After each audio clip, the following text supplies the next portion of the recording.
चलिए फ्रेंड्स, शुरू करते हैं पहला ट्रेनिंग का मॉड्यूल, सफलता का सफर। दोस्तों, सफलता की डेफिनेशन अलग है। ठीक है। कुछ लोग जब काम करते हैं, कोई भी काम करते हैं और वो असफल हो जाते हैं, लेकिन फिर भी करते रहते हैं, फिर भी करते रहते हैं, तो वो एक ना एक दिन सफलता जरूर पाते हैं। लेकिन कुछ लोग ऐसे होते हैं, कोई काम करते हैं, वो एक बार असफल हो जाते हैं और वो बैठ जाते हैं, या वो अपने काम को पूरे तरीके से नहीं कर पाते हैं, जो उसने उन्होंने टारगेट लिया है वो नहीं कर पाते हैं पूरा, तो वो थक जाते हैं, हार जाते हैं और वो बैठ जाते हैं। सही मायने में ये डेफिनेशन है असफलता की। दोस्तों, अचीवमेंट, आज मैं अचीवमेंट की बात करूंगा, कैसे आपको मैं उस अचीवमेंट तक पहुंचा सकूं, मैं हेल्प कर सकूं उस अचीवमेंट तक पहुंचाने के लिए।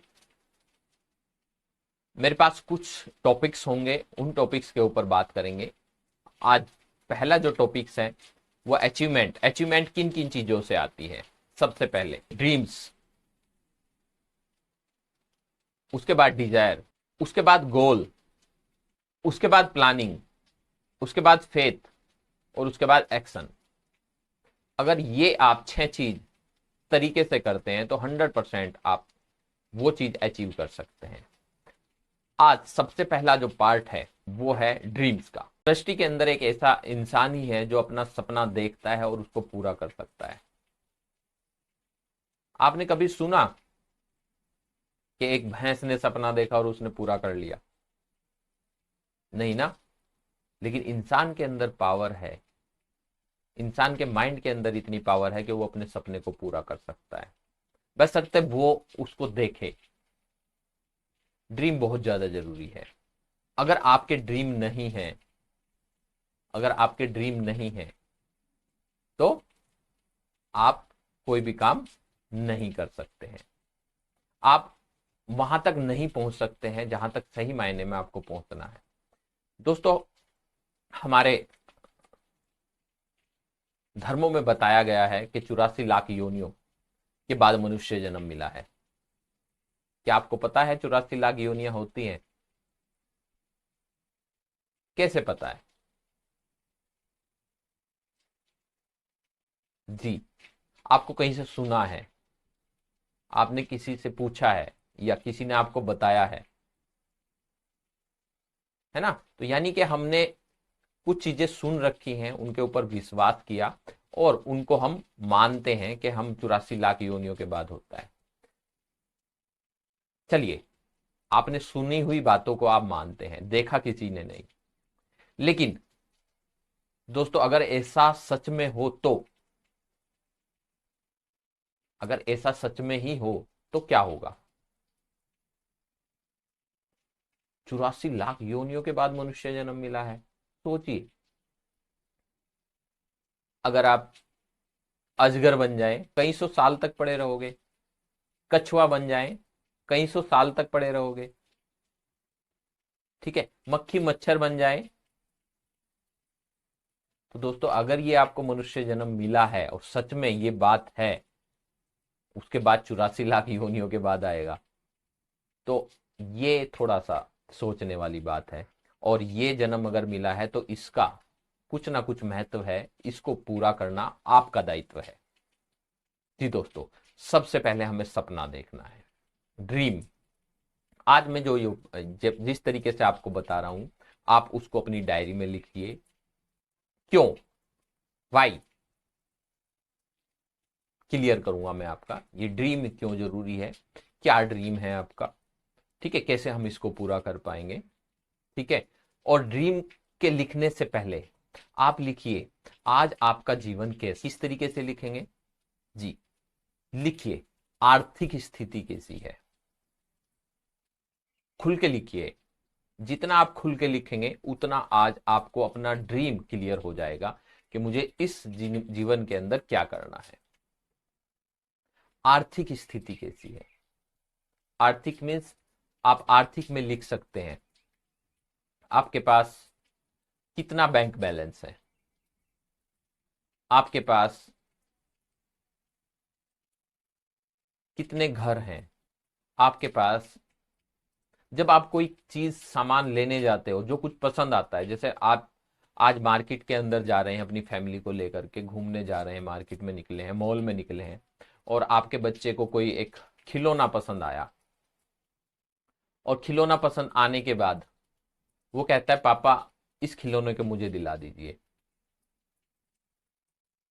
क्या आप तुरंत क्या आप तुरंत उस खिलौनों को उसको दे देते हैं, या आप उसको बहाना करते हैं कि नहीं ये बेटा अच्छा नहीं है, ये टूट जाएगा, ठीक है, कल ला करके दूंगा, आपके बर्थडे पे ला करके दूंगा। उस टाइम आपको कैसा महसूस होता है? लिखिए, आप अपनी फीलिंग लिखिए, बहुत ज्यादा जरूरी है।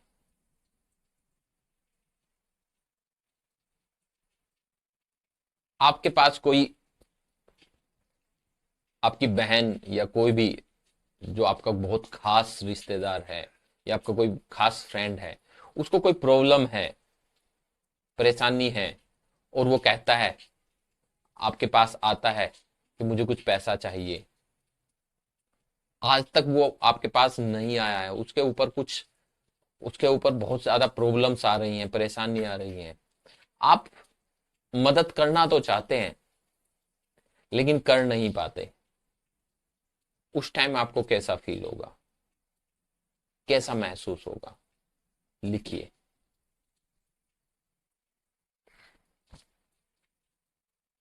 आपकी आज की सामाजिक स्थिति कैसी है? लिखिए। सामाजिक, आप समाज के लिए क्या योगदान करते हैं, क्या चैरिटी करते हैं, क्या दायित्व है आपका समाज का? जैसे हम सबके जितने भी ग्रंथ हैं, चाहे कुरान है, चाहे गीता है, कुछ भी जो भी ग्रंथ है हमारे, चाहे बाइबिल है, उन सब में एक चीज कॉमन है कि हमें लोगों की मदद करना चाहिए। अपने समाज को ऊपर उठाने के लिए, हमें अपने समाज को आगे बढ़ाने के लिए कुछ ना कुछ करना चाहिए। तो क्या आप वो कर पा रहे हैं? लिखिए। फ्रेंड्स, आज आपकी लाइफस्टाइल क्या है? आप आज कैसे घर में रहते हैं? आप आज कहाँ घूमने जाते हैं? बच्चों को छुट्टियां मनाने कहाँ लेकर के जाते हैं? आपके पास आज जो भी लाइफस्टाइल से जुड़ी चीजें हैं, जैसे आप सुबह ही मॉर्निंग में आप व्यायाम करते हैं, वो भी लाइफस्टाइल में आता है, क्योंकि हम बिजी इतने हैं तो हम व्यायाम नहीं कर पाते हैं। आप अच्छा खाना खाते हैं, ये भी सही मायने में लाइफस्टाइल में आता है। आप बहुत ज्यादा फ्रूट्स खाते हैं, ये भी लाइफस्टाइल्स में आता है। सेहतमंद होना, ये भी लाइफस्टाइल में आता है। कैसी लाइफस्टाइल आज की है आपकी? आपको कोई प्रॉब्लम्स हो जाए तो आप 100% आप उसको, चाहे सप्लीमेंट लेना पड़े या कुछ भी लेना पड़े, या कुछ अच्छे डॉक्टर्स के यहाँ पर, बहुत अच्छे डॉक्टर के यहाँ पर जाकर के ट्रीटमेंट करा पाते हैं या नहीं करा पाते? लिखिए। उसके बाद आपके पास व्हीकल कौन सा है? आपके पास आज बाइक है, साइकिल है, बाइक है, कार है, कुछ भी जो भी है वो लिखिए।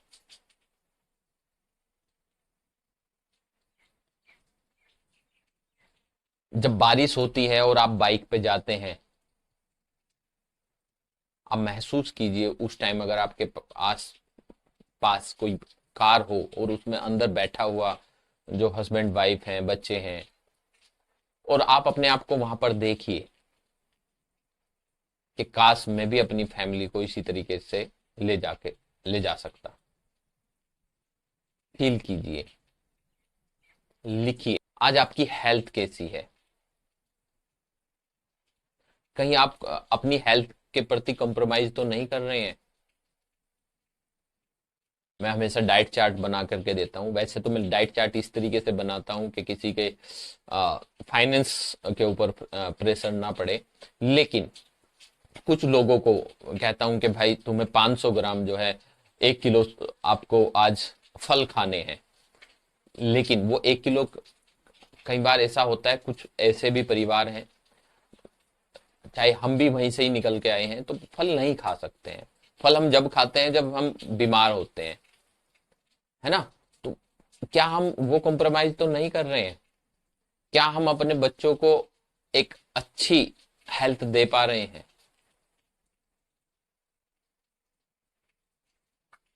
जी। क्या हम अपने मम्मी पापा को एक अच्छी हेल्थ दे पा रहे हैं? आपका घर कैसा है? हाउस हाउस के बारे में लिख सकते हैं। आप क्या रेंट पे रहते हैं?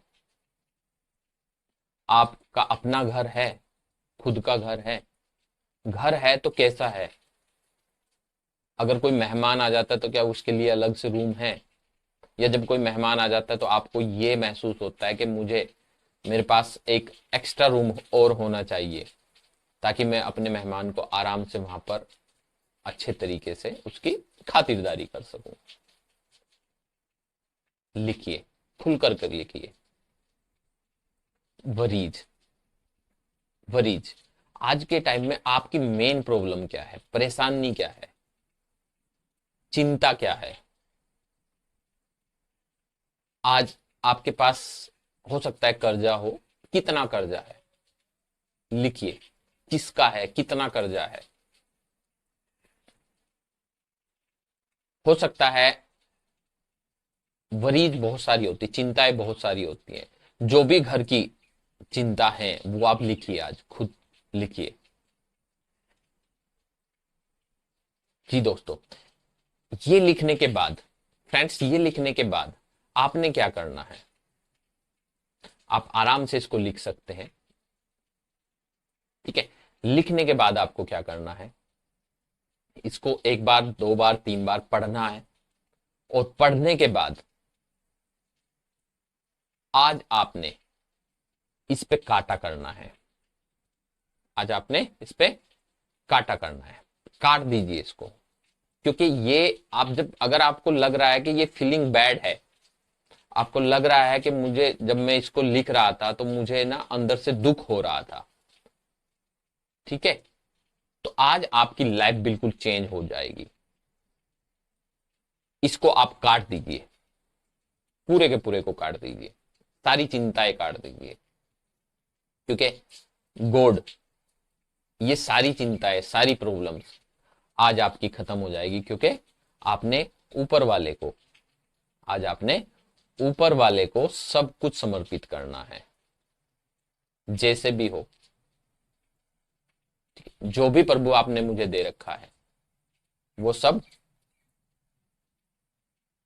आपको सौंपता हूं। आप मुझे जो दोगे वो अच्छा है, बेस्ट है। मैं आपका बहुत प्यारा बेटा हूं। तो आज सारी चिंताएं आपकी खत्म है। नेक्स्ट एक मैं लिंक आपको भेज रहा हूं, वो 5 मिनट आप उस पर मेडिटेशन कीजिए, ठीक है। वो जो सॉन्ग है उसको सुनिए, गहरी लंबी सांस लीजिए। सांस जब आप लेंगे तो डायरेक्ट आप गॉड से जुड़ते हैं। तो ये आपको करना है, उस सॉन्ग को सुनना है। उसके बाद नेक्स्ट चैप्टर पे चलते हैं।